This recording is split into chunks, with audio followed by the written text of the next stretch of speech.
Egypt లో ఉన్న రాజుల సేవకులు ఒంటి నిండా తేనె పూసి తిరుగుతుండే. దాంతో పాటు ఇప్పుడు ఇలాంటి మిషన్స్ కూడా వచ్చినాయి. దానివల్ల మూగ వాళ్ళు కూడా, అంటే ఎవరికి మాటలు రావు, వాళ్ళు కూడా మాట్లాడచ్చు. సో ఈ వీడియోలో మీరు ఇలాంటి కొత్త కొత్త ఫ్యాక్ట్స్ గురించి తెలుసుకోబోతున్నారు. కాబట్టి ముందే వీడియోని లైక్ కొట్టండి, దాంతోపాటు ఛానల్ ని సబ్స్క్రైబ్ చేసుకోండి. కింద సబ్స్క్రైబ్ అని ఒక బటన్ ఉంటాయి, ఖచ్చితంగా బెల్ ఐకాన్ ని ఆల్ మీద ప్రెస్ చేసి పెట్టండి. ఫ్యాక్ట్ నెంబర్ 1, ఇమాజిన్ చేయండి, మీరు మార్నింగ్ లేచి చూస్తాడు, ఈ భూమి మీద ఉన్న ఆల్ ఫీమేల్స్, ఎంతమంది ఫీమేల్స్ ఉన్నారు అందరూ సడన్లీ మాయమైపోతారు. మొత్తం ప్రపంచంలో ఉన్న అందరూ ఫీమేల్స్ మాయమైన తర్వాత ఏం జరుగుతుంది? ఈ టోటల్ ప్రపంచంలో దగ్గర 850 కోట్ల టోటల్ జనాభా ఉన్నాయి. అందులో నుంచి 380 కోట్లు లేక ఓన్లీ ఫీమేల్స్ ఉన్నారు. గనక ఈ 380 ఫీమేల్స్ సడన్లీ ఒకటే రోజులో గనక ఇప్పుడే అనుకోండి ఈ స్పాట్లో గనక సడన్లీ మాయమైపోతే ఏం జరుగుతాయి? ఇప్పుడు ఈ స్పాట్లో లేక బర్త్ అయిన పిల్లలలో కూడా ఫీమేల్స్ ఎవరు లేరు, ఓన్లీ మేల్స్ గనక ఉంటే అప్పుడు ఏమవుతుంది? ఆఫ్టర్ 10 years తర్వాత లేకనా ఇప్పుడు పుట్టిన పిల్లలు లేకనా వీళ్ళు భూమి మీద లాస్ట్ జనరేషన్ ఉంటారు. వీళ్ళు లాస్ట్ జనరేషన్ అనుకోండి. తర్వాత ఒక 100 ఏళ్ళు కంప్లీట్ అయినా అనుకోండి, అప్పుడు భూమి మీద లేకనా టోటల్ రిసోర్సెస్ ఉంటుంది, జనాభా అందరు ఉంటారు, రిసోర్సెస్ ఉంటుంది. బట్ మనం లేకనా ఆల్మోస్ట్ చాలా మంది చనిపోతాం, దాంతోపాటు మనం చాలా మంది లేకనా ముసలోళ్ళు అయిపోతాం. అండ్ మనకు ఈ టైం వరకు తెలిసిపోతుంది ఇప్పుడు ఈ భూమి ఎండ్ అవబోతుందని. తర్వాత 130 years తర్వాత ఈ భూమి మీద ఆల్మోస్ట్ 99.999% మనుషులు మొత్తం ఎండ్ అయిపోతారు. తర్వాత మొత్తం ప్రకృతిదే రాజ్యం నడుస్తాయి. తర్వాత మళ్ళీ కొత్త బర్త్ స్టార్ట్ కావచ్చు.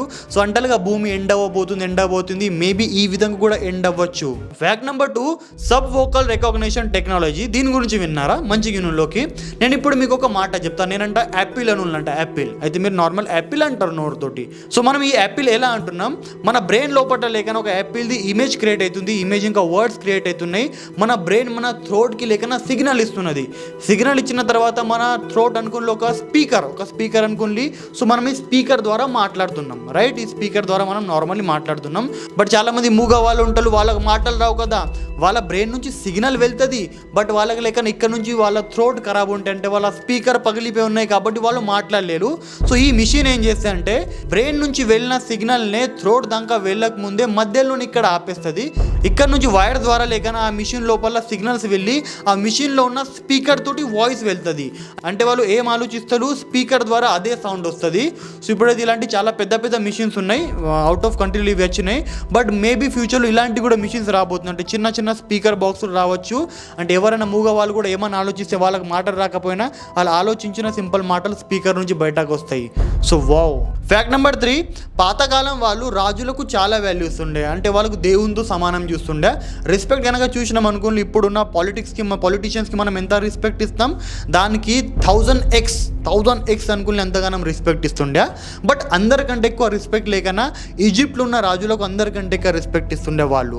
గనక ఏదైనా రాజు మీ మేడ కోసి అని అడిగిండు అనుకుని, మేడ కోసి అంటే అసలు ఎందుకని కూడా ఆలోచించకుండా మేడ కోసి చేతిలో పెట్టేటోళ్ళు, అంతగానం లాయల్టీ వాళ్ళలో ఉండే.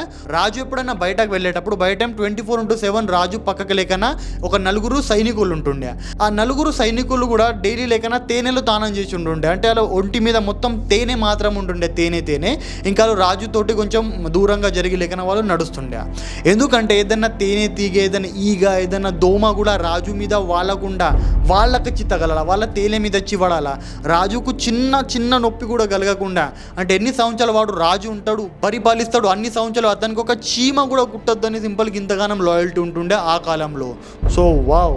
ఫ్యాక్ట్ నెంబర్ 4, స్పేస్లలో పంపించే సాటిలైట్ సైజ్ ఎంత ఉంటుంది మనకందరికి గుర్తే, దాంతోపాటు దాని వెయిట్ ఎంతగానం ఉంటుందో మనకు గుర్తే.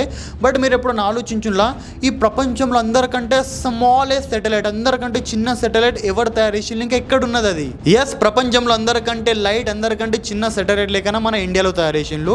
దీని పేరు వచ్చేసి కలాంసాట్ V2. దీన్ని 2019లో ఆర్బిట్ లో ఆల్రెడీ పంపించిండ్రు. ఇప్పుడు లేకనా అది భూమికి భ్రమణం కూడా చేస్తున్నది. సో ఆలోచించుని మనకు దీని ద్వారా ఏం అర్థమవుతుంది? టెక్నాలజీకి సైజ్ అవసరం లేదు, ఎంత చిన్న సైజులో కూడా మనం ఎంత పెద్ద టెక్నాలజీ తయారయ్యచ్చు మేబీ. సో ఫ్యూచర్లో ఇలాంటివి కూడా రావచ్చు. మన గోరు ఎంత ఉన్నాయి, మన గోరు కంటే చిన్న సైజ్ లేకనా సాటిలైట్ రావచ్చు. ఆ సాటిలైట్ తోటే ఈ మొత్తం బ్రహ్మాండం లేకనా భ్రమణం చేసి మనకు అక్కడ నుంచి సిగ్నల్ పంపించవచ్చు ఫ్యూచర్లో.